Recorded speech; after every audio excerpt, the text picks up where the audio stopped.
Good afternoon, everyone. Myself Priya Mistry और subject name છે mobile application development. Okay, તો એની અંદર અત્યારે જે છે તે 4 ચેપ્ટર કમ્પ્લીટ થઈ ગયા છે. આજે હવે જે ચેપ્ટર નવું જે સ્ટાર્ટ કર્યું છે એનું નામ છે ડેટાબેઝ કનેક્ટિવિટી. ડેટાબેઝ કનેક્ટિવિટી, હવે ડેટાબેઝ એટલે શું છે? એક કરતાં વધારે જે ડેટા સ્ટોર થયેલો એને ડેટાબેઝ કહેવાય, બરાબર? તો ડેટાબેઝ આપણે પહેલાં સ્ટોર કેવી રીતના કરવા? તો પહેલો ફર્સ્ટ આપણો જે ટૉપિક છે એ છે સ્ટોરેજ ઇન એન્ડ્રોઈડ, કે એન્ડ્રોઈડની અંદર આપણે ડેટાને કેવી રીતના સ્ટોર કરી શકીએ. તો first, Android provide many kind of storage for application to store the data. The storage places are shared preference, internal, external storage, SQLite storage and storage via network connection, બરાબર? એન્ડ્રોઈડ છે એની અંદર જે data છે અલગ અલગ રીતે સેવ થાય છે. શેર પ્રેફરન્સ છે તે આના પછીનો ટૉપિક છે. ઇન્ટરનલ એટલે ફોનની અંદર હોય તે, એક્સટર્નલ હોય એટલે એક્સટર્નલ ડેટા સ્ટોરેજ કરેલો હોય, એસક્યુલાઇટ ડેટા સ્ટોરેજ હોય અને નેટવર્ક કનેક્શનથી. તો એ બધું આપણે પહેલાં જોવાનું છે. તો એ પહેલાં જોવા માટે પહેલાં ફાઇલની રાઇટિંગ કેવી રીતના કરી શકો. તો writing a file in the order to use internal store to write some data in the file, call the open file output method with the name of the file and the mode. The mode could be private, public, etc. Baba, writing file એટલે હવે કોઈ આપણે file બનાવવાના છે. File બનાવે એટલે એને store પણ થવાનું છે.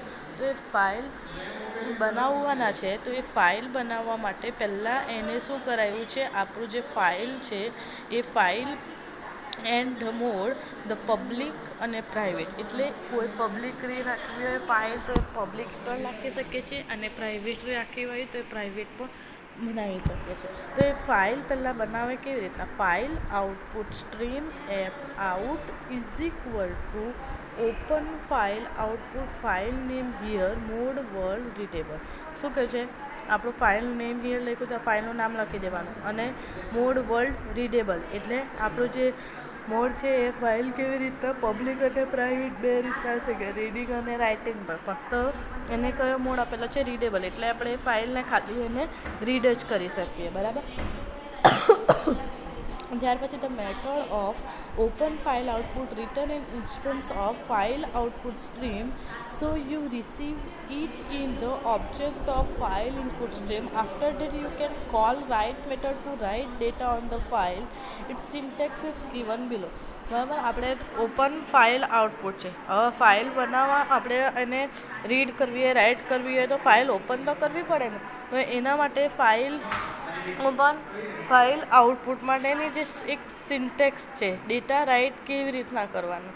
તો string str is equal to data F out write str dot get bytes F out dot close. Okay, તે આ તમારે ફાઇલને રાઇટિંગ કરવા માટે. હવે એવી જ રીતના કોઈ ફાઇલ આપણી બનાવેલી છે, એને જોવી છે, રીડ કરવી છે, તો રીડિંગ ફાઇલ, તો એને કેવી રીતના હોય?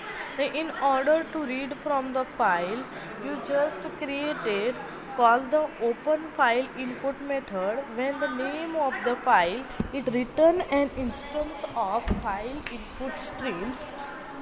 બરાબર, એમાં શું કીધું છે? પહેલાં ઓપન ફાઇલ ઇનપુટ છે આપેલું છે.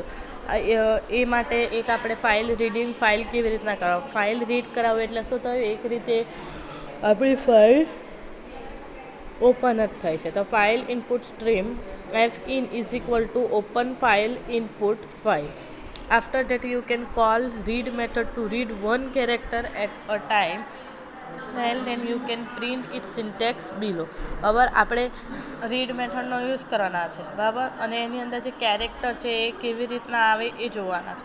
તો એના માટેનો છે integer C string temp double inverted comma while C F is equal to f in dot read not equal to -1, temp is equal to temp plus character dot to string character c. Okay, અને F in close. કેમ? કારણ કે આપણને જે આપ્યું છે એ શું છે? F while is equal two she is equal to f in dot read operation. Okay, તો એ શું થશે, આપણે જે કેરેક્ટર છે એ કેરેક્ટર શું કરાવવાનું છે કે આપણી જે ફાઇલમાં છે એ પ્રિન્ટ કરાવવાનું છે. તો એના માટે જ લખ્યું છે temp plus character dot to string character.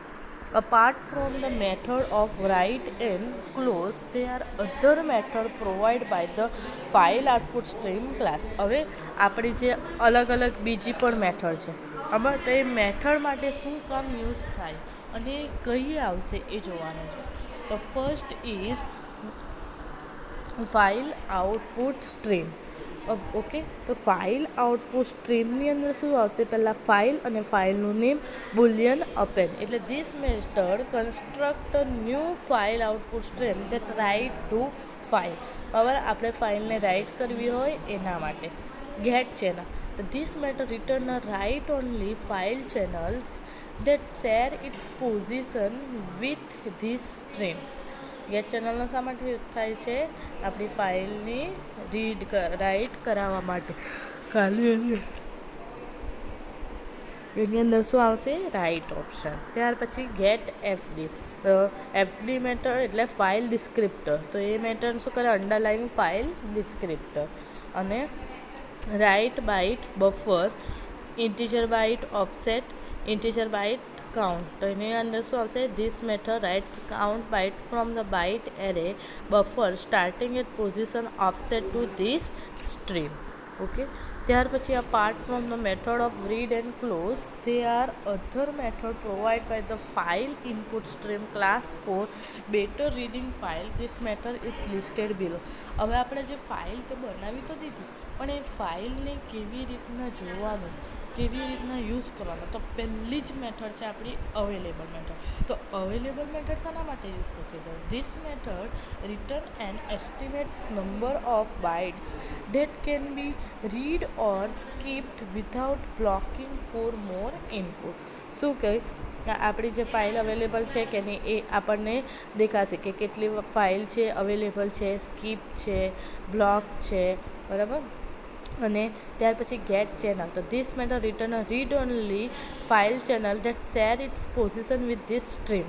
Channel શું બતાવશે, આપણા ડેટા રીડ જ ખાલી થઈ જશે, એની અંદર એડ નહીં થશે, કોઈ પણ ડેટા અપડેટ નહીં કરી શકાશે, ખાલી રીડ થઈ જશે. અને રીડ થયા પછી એને એની પોઝિશન છે તે શેર કરી શકાશે, બરાબર. ત્યાર પછી છે ગેટ એફડી. તો ગેટ એફડીની અંદર શું આવશે, this method returns the underlying file descriptor. અને ત્યાર પછી read byte buffer, integer byte offset અને ઇન્ટીજર બાઇટ કાઉન્ટ. તો એની અંદર શું આવશે, this method read at most length byte from the stream and store them in the byte array B starting at offset, બરાબર. અને એ ઓફસેટથી સ્ટાર્ટ થશે અને એની અંદર આપણું શું થશે, બાઇટ ને બધા જે છે કાઉન્ટ થશે અને રીડ થશે.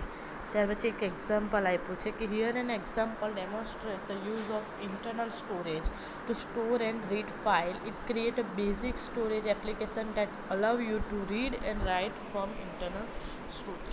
હવે તમારે ઇન્ટરનલ સ્ટોરેજની અંદર જે ડેટા આપ્યા છે એ ફાઇલ જે છે એને રીડ કેવી રીતના કરી શકાય, ક્રિએટ કેવી રીતના કરી શકાય એ જોવાનું છે. તો first, to experiment with this example you can run on the actual device or an emulator.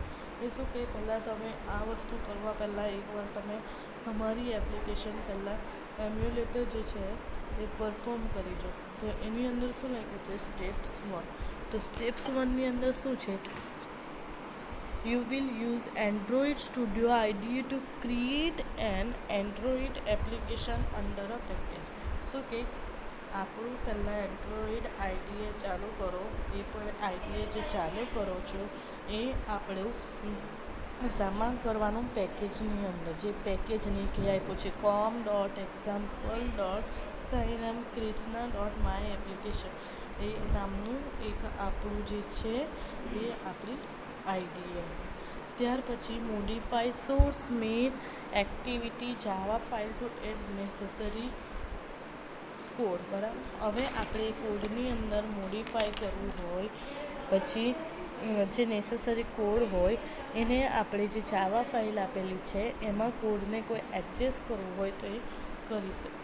અને ત્યાર પછી modify resource layout activity main to add respective XML component. જે આપણે કમ્પોનન્ટ આપ્યા એ કમ્પોનન્ટને પણ મોડિફાઈ કરવા હોય એના માટે. અને run the application and choose a running Android device and install the application on it and verify the result. બરાબર, આપણે રન એપ્લિકેશન કેવી રીતના કરશું અને રન એપ્લિકેશન કયા ડિવાઇસ પર થશે, એ કેવી રીતના ઇન્સ્ટોલ થશે અને એનું જે રિઝલ્ટ મળશે એ ચેક થશે. ઓકે, ત્યાર પછી following is the modified main activity file source main activity dot Java. Okay, તો એની અંદર શું આપ્યું છે, એક એક્ઝામ્પલ આપ્યું છે કેવી રીતના ફાઇલ મોડિફાઈ કરવા માટે. એનો સોર્સ છે એ પણ સાથે. તો એના માટે પહેલાં શું લીધું છે, activity, bundle, view, button, edit tax view, toast, file input stream અને ફાઇલ આઉટપુટ સ્ટ્રીમ. બરાબર, એ બધાના ઓબ્જેક્ટ બનાવ્યા છે. એ ઓબ્જેક્ટ બનાવીને હવે સ્ટાર્ટ કર્યું છે. સ્ટાર્ટ ફાઇલ વ્યૂ આઈડી એટલે આપણી જે XML ફાઇલ છે અને જાવા ફાઇલને કનેક્ટ કર્યું છે. હવે શું કર્યું, ટેક્સ વ્યૂ તો લીધું જ છે, પરંતુ સેટ ઓન ક્લિક લિસનર કરીને new view on click listener મેથડનો યુઝ કરીશું. હવે એ મોડનો યુઝ કરીશું એટલે આપણને શું થયું, આપણે જ્યારે પણ કોઈ ફાઇલ પર ક્લિક કરીશું તો એ ઓપન થશે. બરાબર, ત્યાર પછી આપણે એક એડિટ ટેક્સ લીધું છે. એડિટ ટેક્સની અંદર શું છે કે આપણે કોઈ પણ ફાઇલની અંદર એક ઇનપુટ આપીશું અને આઉટપુટ આપણે લેવું હોય એ માટે. તો હવે પહેલાં શું કર્યું છે, ટ્રાય અને કેચમાં ફાઇલ મૂક્યો છે એટલે આપણી એરરને ડિટેક્ટ કરવા માટે. બરાબર, પહેલાં file output stream F out is equal to open file output file world readable. એને શું કીધું, આઉટપુટ સ્ટ્રીમ છે આપણું, એની અંદર ઓપન ફાઇલ આઉટપુટ આપેલું છે. એમાં શું છે, ફાઇલ મોડ વર્લ્ડ રીડેબલ એટલે એ કયા મોડમાં છે, રીડેબલ મોડમાં છે. હવે રીડેબલ મોડમાં છે પછી શું લખ્યું છે, F out dot write data dot get bytes F out dot close. બરાબર, હવે આપણે ડેટા રાઇટ કરી દીધા છે, પછી એને કેટલા બાઇટમાં છે એ ગેટ કરી લીધું છે. હવે એને શું કરવાનું, ક્લોઝ કરવાનું એટલે એફ ક્લોઝ આવશે. બરાબર, ત્યાર પછી એક મેસેજ પ્રિન્ટ કરાવવો છે કે ફાઇલ આપણી જે બની એ સેવ થઈ ગઈ છે. તો નીચે શું પોપઅપ થશે. હવે પોપઅપ મેનુ કેવી રીતના લેવાનું એ મેં લાસ્ટ લેક્ચરમાં તમને સમજાવી ગઈ હતી. ઓકે, અને કેચની અંદર શું છે, એ પ્રિન્ટ સ્ટેક ટ્રેસ. બરાબર, સ્ટેક ટ્રેસ થશે. હવે B1 પર બનાવ્યું એવી જ રીતના B2. તો B2 date set on click listener new view on click listener. Okay, અને ત્યાર પછી એવી જ રીતના હવે સ્ટાર્ટ થશે. હવે જે છે તે છે આપણો ફાઇલનો કોન્સેપ્ટ. બરાબર, તો ફાઇલની કોન્સેપ્ટની અંદર શું છે, પહેલાં ઓન ક્લિક એટલે કોઈ ફાઇલ પર આપણે ક્લિક કરવાના છે. બરાબર, એ કોઈ ફાઇલ પર ક્લિક કરે એટલે ઓપન થશે. એ આપણને કેવી રીતના ખબર પડશે, ઓપન થશે તો રીડ થશે. પછી આપણે એની અંદર ચેન્જીસ કરવા તો રાઇટ કયા મોડમાં છે, હમણાં રીડ મોડમાં હોય તો આપણે પણ જ્યારે પણ કોઈ પણ ફાઇલ રીડ મોડમાં હોય તો એની અંદર આપણે ચેન્જીસ કરી શકીએ નહીં. તો file input stream FN is equal to open file input file. બરાબર, આપણે શું કર્યું કે ફાઇલ ઓપન કરવા માટે આપણને જે છે મેથડ એ લગાવી છે. ઓકે, અને એમાં કન્ડિશન મૂકી દીધી છે કે આપણને જ્યારે રીડ થશે ત્યારે 1 બાય 1 બધા ડેટા ચેક થઈને આપણને એ જોવા મળે. બરાબર, અને એ જ્યારે પણ આપણને ફાઇલમાં તો નીચે મેસેજ પોપઅપ થશે કે ફાઇલ રીડ. ઓકે, ને કેચ એક્સેપ્શન. હવે છે આપણો આ જે તે XML કોડ અને જાવા કોડ બંને જરૂરી છે. કેમ કે જ્યારે તમે એન્ડ્રોઈડના પ્રેક્ટિકલ રન કરો તો એકબીજા સાથે કમ્બાઈન હશે જાવા અને XML ફાઇલ, તો જ આપણી જે પ્રોસેસ છે એ આખી પૂરી થશે. તો પહેલાં શું હતું, XML કોડ. તો XML કોડની અંદર શું લીધું છે, પહેલાં આપણે ટેક્સ વ્યૂ લીધું છે. બરાબર, ટેક્સ વ્યૂ એ ઇન્ટરનલ સ્ટોરેજ એમ કરીને એક ટેક્સ લખ્યું છે. બરાબર, એમને ત્યાર પછી ટેક્સ વ્યૂ બીજું લીધું છે ટ્યુટોરિયલ પોઈન્ટ. બરાબર, અને ત્યાર પછી એક બટન લીધું છે. બટનની અંદર સેવ નામનું બટન. ઓકે, અને એડિટ ટેક્સ એટલે આપણે એન્ટર ટેક્સ લખ્યું હોય એના પર ક્લિક કરીએ ને એટલે આપણે કોઈ ડેટાને પાછું ઇન્સર્ટ કરવું હોય લખવું હોય ને એની અંદર તો લખી શકીએ. ત્યાર પછી ઇમેજ વ્યૂ એટલે કોઈ આપણે ડ્રોવેબલ ફાઇલની અંદર ઇમેજ પહેલેથી મૂકેલી હોય તો એ ઇમેજ વ્યૂમાં ડ્રોવેબલમાં લઈને કરી શકાય. ડ્રોવેબલમાં શું થાય, બધા ફોનની સાઇઝ સેમની હોય તો એ ડ્રોવેબલ શું કરે, એના સેટ પ્રમાણે ચેન્જ કરીને આપણને બધા ફોનમાં ઇમેજ એક સરખી બતાવે. અને ત્યાર પછી બટન લીધું છે લોડ અને ટેક્સ વ્યૂ લીધું છે રીડ મોડમાં. ઓકે, એના માટે હવે પહેલાં જાવા ફાઇલ આવે, XML ફાઇલ. હવે રિસોર્સ ફાઇલ છે તો રિસોર્સ ફાઇલની અંદર શું આવશે, resource string name is equal two app name my application string over કરી અને રિસોર્સ. અને ત્યાર પછી મેનિફેસ્ટ ફાઇલ. મેનિફેસ્ટ ફાઇલ શું બતાવે, આપણી એપ્લિકેશનનું રૂટ બતાવે કે કઈ પ્રોસેસ ક્યાંથી થવાની, શું થવાની, કેવી રીતના થવાની, એ બધું બતાવે. તો આપણું પહેલાં શું છે, એન્ડ્રોઈડ પહેલાં એપ્લિકેશન સ્ટાર્ટ કરી, ખબર એક્ટિવિટી છે, હવે એમાં ઇન્ટેન્ટ હો છે, પછી આપણે મેઇન છે અને લોન્ચર છે અને ઇન્ટર ફિલ્ટર. ઓકે, તો આ બધું આપણે એપ્લિકેશનમાં આપણે રન કર્યું છે. હવે તમે જ્યારે રન કરશો ને તે આ રીતના આવશે. ઉપર પહેલાં શું લખ્યું, ઇન્ટરનલ સ્ટોરેજ, પછી આપણે ટેક્સમાં પણ લખ્યું હતું ટ્યુટોરિયલ પોઈન્ટ. હવે આ જે તમને દેખાય જે છે ને, આ જે ઇમેજ જેવું દેખાય છે એ સામાન સેટ કરેલું હોય ડ્રોવેબલ ફાઇલમાં, એટલે એ શું થાય, બધા ફોનમાં આપણને સરખું દેખાય. અને ત્યાર પછી આપણે આ એડિટ ટેક્સ આપ્યો છે, ABC જેમ લખ્યું ને ત્યાં તમારે તમારું નામ લખવું હોય તો તમે તે નામ પણ લખી શકો. અને નીચે લખ્યું છે કે ફાઇલ સેવ. જ્યારે તમે સેવ બટન પર ક્લિક કરશો ને ત્યારે શું આવશે, ફાઇલ સેવ. ઓકે, અને જ્યારે રીડ પર લોડ કરશો એટલે ફાઇલ શું છે, રીડ થઈ જશે. ઓકે, ખબર પડી. આ તમારો થયું આપણું ઇન્ટરનલ સ્ટોરેજ. હવે તમારો પહેલો જ ટૉપિક છે સ્ટોરેજ ઇન એન્ડ્રોઈડ. તો આ થયું તમારું ઇન્ટરનલ સ્ટોરેજ. ઓકે, હવે આપણે જોવાનું છે એક્સટર્નલ સ્ટોરેજ. બરાબર, એક્સટર્નલ સ્ટોરેજ ઇન એન્ડ્રોઈડ. તો આપણે પહેલાં સ્ટોરેજ ડિવાઇસ છે, હવે સ્ટોરેજ બે છે, એક એક્સટર્નલ અને ઇન્ટરનલ. હવે એક્સટર્નલ એટલે શું, તમે એક્સટર્નલ એટલે બહારથી જાતે બનાવો છો. ઇન્ટરનલ એટલે એ તમારો અંદર ફોનની અંદર હોય. બરાબર, તો એક્સટર્નલ સ્ટોરેજ શું છે, તો external Android give various options for storing app data which use a file system similar to disk based systems or computer platform. બરાબર, તો એ આપણે ડિસ્ક બેઝ છે કોમ્પ્યુટર પ્લેટફોર્મ પર. તો પહેલાં એપ સ્પેસિફિક સ્ટોરેજ, તો store data file within an internal volume directory or external. This data file are meant only for the app use. It uses internal storage directory to save sensitive information such as a username and password that other apps will not access. બરાબર, આપણને app specific storage. External storage ક્યારે use કરવામાં આવ્યું, જ્યારે આપણે internal સ્ટોરેજની અંદર data હવે store નથી થતા, વધારે ડેટા સ્ટોર કરવા ત્યારે એક્સટર્નલ યુઝ કરવામાં આવ્યું. ઓકે, ત્યાર પછી સ્ટેટ સ્ટોરેજ. તો store data file such as image, audio, video, document etcetera. This app May need to share with other app. હવે શેર સ્ટોરેજ જરૂરી છે કે એકબીજામાંથી આપણે ડેટા શેર કરી શકીએ. શેર્ડ પ્રિફરન્સમાં શા માટે યુઝ થાય, તો store primitive data types such as an integer, float, boolean, string, long, in key value pair. Okay, આપણા જે ડેટા પ્રિમિટિવ ડેટા હોય, ઇન્ટીજર, ફ્લોટ, એ બધાને સ્ટોર કરવા માટે શેર પ્રેફરન્સ યુઝ થાય. અને ડેટાબેઝ આપણે જે ડેટા બનાવીએ ઇન્ફોર્મેશન બધી ડેટાની, એ માટે ડેટાબેઝ બનાવે. પ્રાઇવેટ ડેટા પણ આપણે બનાવી શકો છો. ઓકે, ત્યાર પછી developers are advised to use the option available to store data depending upon the space required, reliable data access and privacy of data. The data files saved over external storage device are publicly accessible on said external using USB mass storage transfer.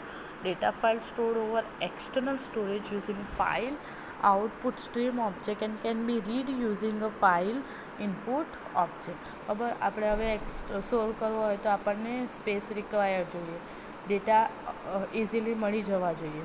બરાબર. Data privacy બી થવા જોઈએ, બરાબર. એના માટે હવે આપણે ઇનપુટમાં data store નહીં થતા, એટલે એક્સટર્નલ સ્ટોરેજ મળ્યું, બરાબર. તો એક્સટર્નલ સ્ટોરેજની અવેલેબિલિટીની અંદર શું આવશે? In order to avoid crashing the app first, we need to check storage SD card is available for reading and write operation. This method get external storage state is used to determine mounted storage media such as SD card is missing. જ્યારે તમારો SD card નહીં હોય, missing હોય, ત્યારે આપણે એની અંદર external storage આપણને જરૂરી છે, બરાબર. Read only or readable and writable મોડમાં પણ આપણને એનો યુઝ થાય છે. Is the code snippet which will use to check the validity external storage, બરાબર. એ ચેક કરે એક્સટર્નલ સ્ટોરેજ માટેનું. ઓકે, તો જો એને શું કીધું છે? પહેલાં બુલિયન અવેલેબલ. હવે બુલિયન એટલે બે જ વસ્તુ આવે, ટ્રુ અથવા ફોલ્સ, કે આપણી મેથડ છે એ ટ્રુ થઈ શકે અથવા false. Writable false, readable false. તો string state is equal to environment not get external storage state. હવે એણે શું કીધું છે? આપણા ઓપરેશન રીડ અને રાઇટ કરવા માટે પોસિબલ હોય તો આવશે is available true or false. Okay, જ્યારે નથી ત્યારે ફોલ્સ. એટલે શું થશે? રીડ અને રાઇટ કરી શકીએ ત્યારે ટ્રુ, અને ખાલી રીડ જ કરી શકાય ત્યારે ફોલ્સ, રાઇટેબલ ફોલ્સ. ઓકે, અને SD કાર્ડ નોટ અવેલેબલ હોય ત્યારે બધું ફોલ્સ. ઓકે, ત્યાર પછી method to store data in external storage. તો એની 3 મેથડ આવે છે: get external storage public directory, get external file directory, અને get external storage directory. Okay, તો એ આપણી 3 આવે છે. તો પહેલાં ફર્સ્ટ જે છે, this is the present recommended method to keep file public and this file are not and even then the app is uninstalled from the system, બરાબર. એની અંદર શું કીધું છે કે આપણી જ્યારે ડેટા તમારા હવે ગેલેરી છે, તો ગેલેરીની અંદર ડેટા ત્યાર સુધી રહેશે જ્યાં સુધી તમારી ગેલેરીની એપ્લિકેશન છે અનઇન્સ્ટોલ નહીં થશે. તો images click by the camera are still available after we uninstall the camera તમે જ્યારે અનઇન્સ્ટોલ કરશો ત્યારે પછી જ એ ડેટા ડિલીટ થશે. તો get external file directory. This method is used to store private data that are specific to the app only and the data removed as we uninstall the app, બરાબર. ડિરેક્ટરની પણ data આપણે uninstall કરો ત્યારે delete થઈ જશે. અને ત્યાર પછી get external storage directory. This method is not recommended. It is now absolute and it is used to access external storage in older version API level less than 7. હવે external storage ક્યારે use થતો? અત્યારે external storage old વર્ઝનમાં જ use થશો. કયામાં? API level then 7. હવે એક example આપ્યું છે એક્સટર્નલ સ્ટોરેજમાં. In this we want to store the data in external storage and fetch to see that data. A sample GIF is given below. Get an idea about what we are going to do in this article. Going to implement this project using Java mainly. એણે શું કીધું? External storage એટલે શું? આપણે data જે fetch કરીએ અને એને સ્ટોર કરીએ તો એને એક્સટર્નલ સ્ટોરેજ કહી શકાય. ઓકે, તો આજે 2 વસ્તુ ચાલ્યું છે: storage in Android, internal storage અને એક્સટર્નલ સ્ટોરેજ. તો આ લેક્ચરમાં નહીં સમજ પડે તો એની ટાઈમ મને પૂછી શકો છો. નેક્સ્ટ જે ટૉપિક આપણો રહેશે એ સેડ પ્રિફરન્સ છે. Okay, thank you everyone.